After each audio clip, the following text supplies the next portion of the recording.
Bismillahirrahmanirrahim. Assalamualaikum warahmatullahi wabarakatuh. Masih bersama karduk.com. Pada video kali ini kami akan menyampaikan kabar terbaru yang datang dari BKN untuk para tenaga honorer, khususnya bagi para tenaga honorer yang mendapatkan kode R2 dan R3 pada pengumuman hasil seleksi P3K tahap 1, yaitu BKN ungkap jumlah Pemda yang mengajukan formasi tambahan P3K tahun anggaran 2024 mengejutkan. Untuk mengetahui lebih detailnya silahkan simak video ini sampai selesai.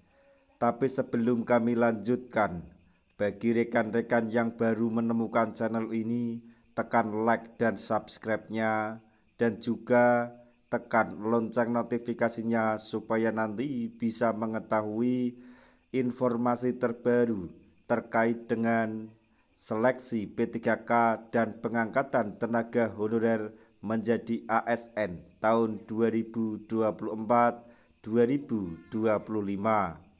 Sekarang mari kita simak dan cermati pernyataan dari BKN berikut ini supaya nanti tidak gagal paham.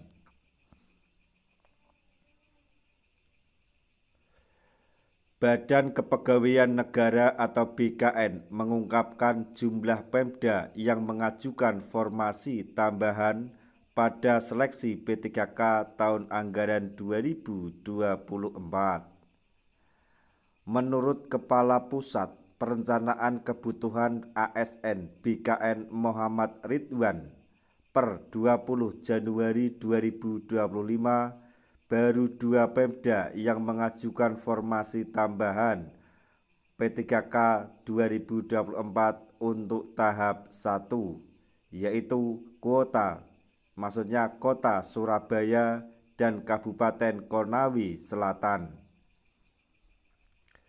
Kota Surabaya sudah mendapat persetujuan penambahan formasi untuk P3K tahap 1 plus Guru Supriyani yang mendapat penetapan Ibu Menpan RB Rini Widiantini atas usulan Mendikdasmen Abdul Mukti, kata Ridwan kepada JPNN Selasa tanggal 21 Januari 2024 untuk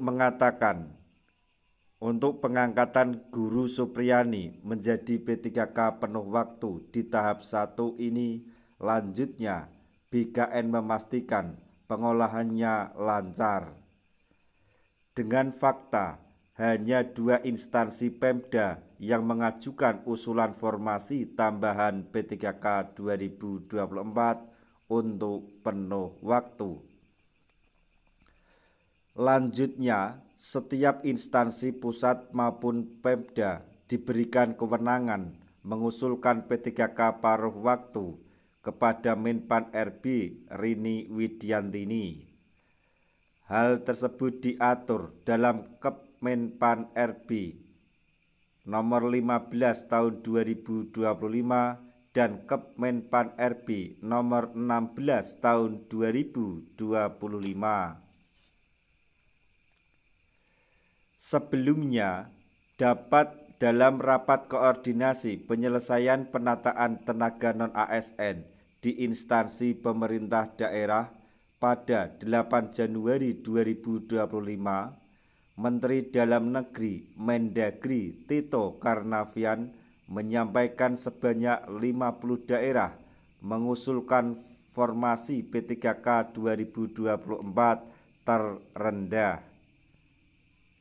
Minimnya formasi ini membuat Mendagri Tito gerah karena dikhawatirkan akan menjadi bom waktu bagi kepala daerah dan pemerintah pusat. Dalam rakor yang diselenggarakan secara hibrid itu, Mendagri Tito langsung menodong satu-satu para kepala daerah tersebut. Pejabat atau PJ Gubernur Jawa Barat B. Mohmudi disodok Mendagri Tito soal jumlah honorer yang mencapai 27 ribuan. Sedangkan usulan formasi hanya 4 ribuan. Itu berarti tersisa 23 ribuan. Disodok seperti itu, B mengatakan akan mengajukan formasi tambahan sebanyak 7 ribuan. Sehingga total yang tersedia untuk P3K penuh waktu sebesar 11 ribuan. Sisanya, kata B, dialihkan ke P3K paruh waktu. Dia juga menyampaikan untuk P3K penuh waktu tidak akan sama persis tunjangan yang diterima. Ini kan P3K maunya minta sama persis PNS. Makanya kami memikirkan kemampuan fiskal kami juga. Kalau gaji bisa sama, tetapi untuk tunjangan kinerja disesuaikan dengan kemampuan fiskal kami, Pak Menteri, ucap beliau.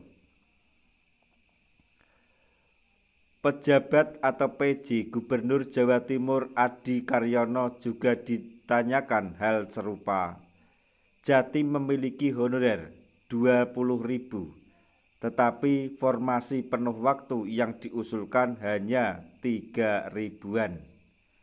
Artinya masih ada sisa 17 ribu yang akan dianggurin Pemda.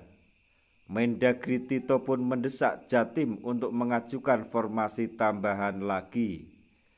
Siap Pak Menteri, kami akan mengajukan formasi tambahan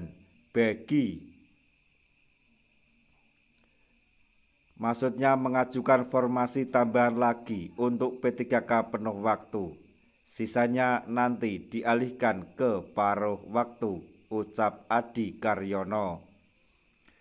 Begitu juga dengan Kabupaten Goa akan menambah formasi P3K penuh waktu dan sisanya ke paruh waktu. Mendagri menyebutkan dari 50 daerah yang usul formasi terendah itu menyisakan 319 ribuan honorer. Oleh karena itu perlu diselesaikan secepatnya. Yang tidak bisa diangkat penuh waktu, ya dialihkan ke P3K paruh waktu. Intinya kami minta Pemda menggunakan momentum ini sebaik-baiknya karena honorer tidak boleh ada lagi, pungkas Tito Karnavian. Nah, demikian tadi informasi yang dapat kami sampaikan. Informasi sekaligus kabar gembira yang datang dari BKN dan Mendagri untuk para tenaga honorer, khususnya bagi para tenaga honorer yang mendapatkan kode R2 dan R3. Semoga informasi ini dapat bermanfaat bagi rekan-rekan tenaga honorer semuanya. Di akhir video kami mengucapkan banyak terima kasih. Wassalamualaikum warahmatullahi wabarakatuh.